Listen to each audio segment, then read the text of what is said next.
Hello everyone, আজকে নতুন ব্লগে তোমাদের সবাইকে স্বাগত জানাই। তো দেখো সকাল সকাল বরমশাই এখানে বাজার থেকে সমস্ত বাজার করে নিয়ে এসছে। আজকে কি কি রান্না খাবে তার সাথে ফল। এখানে দেখো আলু, পেঁয়াজ, শসা, গাজর, পালং শাক, ধনেপাতা সব কিছু সে নিয়ে এসছে। আর এগুলো আমাকে সব বের করে করে দিচ্ছে যে আজকে আমাকে এটা রান্না করে দিবে। আর তার ফরমাইশগুলো আমি শুনছিলাম যে এই তার খাওয়ার ইচ্ছে। আর ঘরে ছিল না দেখে মিট মশলা আর আদা রসুন পেস্টটাও সে নিয়ে এসেছিল, যাতে আমি তার জন্য আর কি মাংস দিয়ে কিছু রান্না করে দিই। তো তার কথা জেনেই আমি রাত্রিবেলা একটু কাবলি চানা ভিজিয়ে রেখেছিলাম, অল্প করেই করেছি কেননা দুজন মানুষ, খুব বেশি তো দরকার হয় না। আর এখানে আজকে একটু জিরে রাইস করেছি যাতে খেতে আর কি এগুলো একটু মাংস হলে ওর আর কি জিরে রাইসটা ভালো লাগে। তো এখানে দেখো আমি সব কিছু স্টক করে রাখছিলাম, কেননা সব কিছু একবারে বাজার করে আনলে স্টক করাটাও খুব ইম্পর্টেন্ট। তো লঙ্কাগুলো দেখো আমি এইভাবে স্টোর করি, অনেক দিন অবধি থাকে। তোমরাও কিন্তু এই বুদ্ধি পালন করতে পারো। একটা কন্টেনারের মধ্যে সমস্ত লঙ্কাগুলোর বোটা ছাড়িয়ে সবগুলো একসাথে স্টোর করবে, কিন্তু জল লাগাবে না, এভাবে ফ্রিজে রেখে দিবে, তাহলে কিন্তু প্রায় 1 মাস ব্যবহার করতে পারবে। আর ধনেপাতা দেখো এভাবে আমি স্টোর করি, ভালো করে আগে ধুলাবালিগুলো ধুয়ে নিয়ে তারপরে একটা ভেজা অবস্থায় জলা অবস্থাতে প্লাস্টিকের মধ্যে র্যাপ করে রাখি।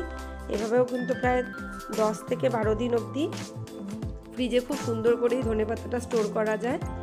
নাহলে কিন্তু দেখবে ফ্রিজে যদি ধনেপাতা রাখো তাহলে কিন্তু শুকিয়ে যাবে, এভাবে রাখলে ভালোভাবে থাকবে।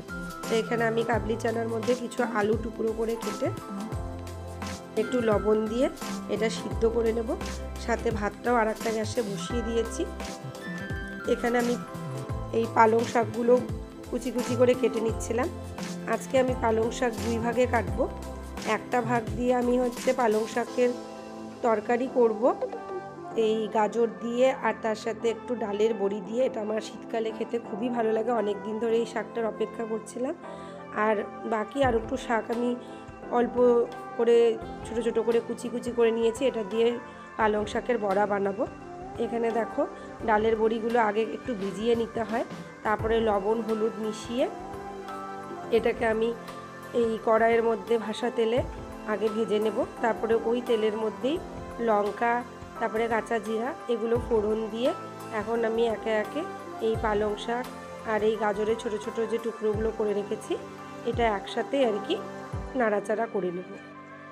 এখানে তার মধ্যেই আমার দেখো প্রেসারে অলরেডি কাবলি চানার আলুগুলো সিদ্ধ হয়ে গেছে।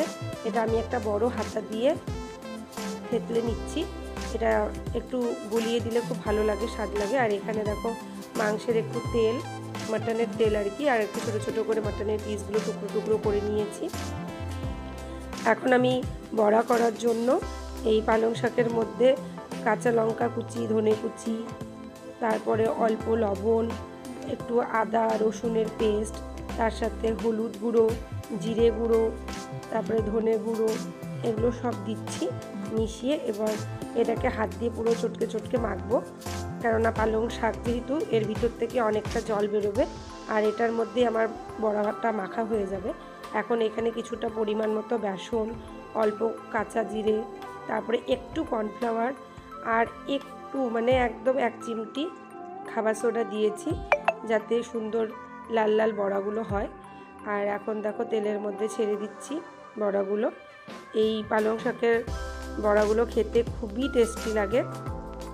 আর এখানে দেখো আমার শাকটা হয়ে এসছে। তো এখানে আমি ডালের বড়ি দিয়ে নাড়াচাড়া করছি। তোমাদের অনেকেই মনে হতে পারে যে এতগুলো বড়ি দিয়েছি কেন। আমি বলে দিই, আমার বড়ি খেতে খুব ভালো লাগে, খুবই ভালোবাসি আমি ডালের বড়ি খেতে। বাড়িতে যখন রান্না হয় আমি মার কাছে চেয়ে বড়িগুলো আগে সব খেয়ে নিতাম, পরে শাক পড়ে থাকতো, ওই জন্য আমি আজকে বেশি করে বড়ি দিয়েছি। আর এখানে দেখো সুন্দর আমার সেই ক্রিস্পি বড়াগুলো হয়েছিল, যেটা দেখতেও যেমন সুন্দর খেতেও তেমন টেস্টি হয়েছিল। আর এখানে দেখো আমার গরমা গরম পালং শাকের ঝোল রেডি হয়ে গেছে। আমি কিছুটা পেঁয়াজ রসুন কেটে রেডি করে নিয়েছি।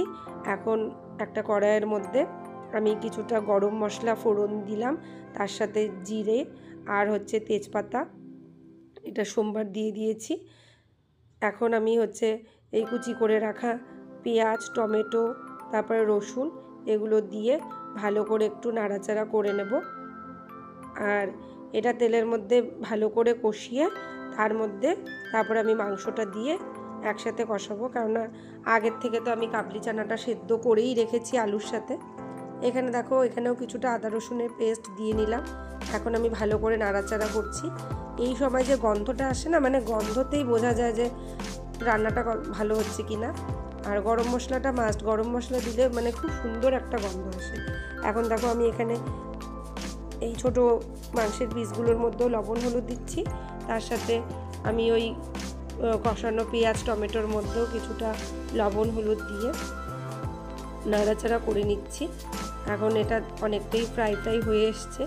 যখন একটু জল ছাড়া শুরু করবে ওই সময় এই মাংসগুলো আর তেলগুলোকে আমি লবণ হলুদ দিয়ে নাড়াচাড়া করে ওখানে দিয়ে দেবো, কেননা ওটা দিয়ে একটু ভাজা ভাজা করতে হবে, কেননা এই মাংসটা সিদ্ধ হওয়ারও ব্যাপার আছে। তার জন্য এই পেঁয়াজ টমেটোর সাথে সাথে ওরাও সুন্দর করে সিদ্ধ হয়ে যাবে, আর তার সাথে এই ফ্লেভারটাও ভিতরে ঢুকবে, আর কষানোর সময় সুন্দর একটা গন্ধ হবে। এই যে দেখো, আমি এই পেঁয়াজ টমেটো দিয়ে এখানে সুন্দর করে ভাজা ভাজা করে নিচ্ছি। এখন কিছুটা কাঁচা লঙ্কা কুচি দিয়ে দিলাম, আর তারপরে একটু লঙ্কার গুঁড়ো, একটু জিরে গুঁড়ো, একটু ধনিয়া গুঁড়ো, এগুলো সব দিয়ে আমি এখানেই কিন্তু বেশ খানিকটা যখন ভাজা হয়ে এসছে, এখন আমি এই মাংসসহ এই মশলাটাকে এখানে কষিয়ে নিব। খুব ভালো করে নাড়াচাড়া করে কষাবো, একটা খুব সুন্দর গন্ধ বেরোবে। এই গন্ধটা বেরোনো অবধি আমাকে এটা একটু কষাতে হবে। আর এখানে দেখো আমার কষানো হয়ে গেছে। এখন আমি অল্প খানিকটা টক দই নিয়ে তার মধ্যে একটু মিট মশলা গুলিয়ে নিয়েছিলাম। এটা দিলে না একটা সুন্দর কালারও আসে, আর তার সাথে দারুণ সুন্দর একটা ফ্লেভার এবং গন্ধ দুটোই থাকে। তো এখানে ওটাই আমি দিয়ে নাড়াচাড়া করছিলাম। তো করে এখন দেখো সুন্দর কালার সঙ্গে সঙ্গে চলে আসবে। দইয়ের ফ্লেভার সবসময় যে কোনো রান্নার ক্ষেত্রেই দইয়ের ফ্লেভারটা খুবই সুন্দর। মাংস রান্নার ক্ষেত্রে তো আমি সবসময় দই ইউজ করি। এখন আমি দেখো এই যে সেদ্ধ করে রাখা এই কাবলি চানা আর আলুগুলোকে এখানে দিয়ে এখন সুন্দর করে কষাচ্ছি। কষানোটা যত ভালো হবে তত খেতে টেস্ট হবে। মাংসর যে কোনো রান্নাতে কষানো খুবই মাস্ট। আর এখানে এই রান্নার ক্ষেত্রে একটা খুব সুন্দর জিনিস হচ্ছে বাটার। তো আমি এখানে একটা কিউব বাটার আর কি কেটে দিয়ে দিলাম, আর তার সাথে লাস্টে একটু গরম মশলা গুঁড়ো আর হচ্ছে কিছুটা কাঁচা ধনিয়া পাতা কুচি কুচি করে আমি ছিটিয়ে দিলাম। এখন তোমরাই দেখো কেমন হয়েছে, আশা করি দেখলেই বুঝতে পারবে যে কেমন লাগছে। দেখো মাংসের পিসগুলো চোখে পড়ছে, আর সত্যি বলতে রান্নাটা খুব ভালো হয়েছিল।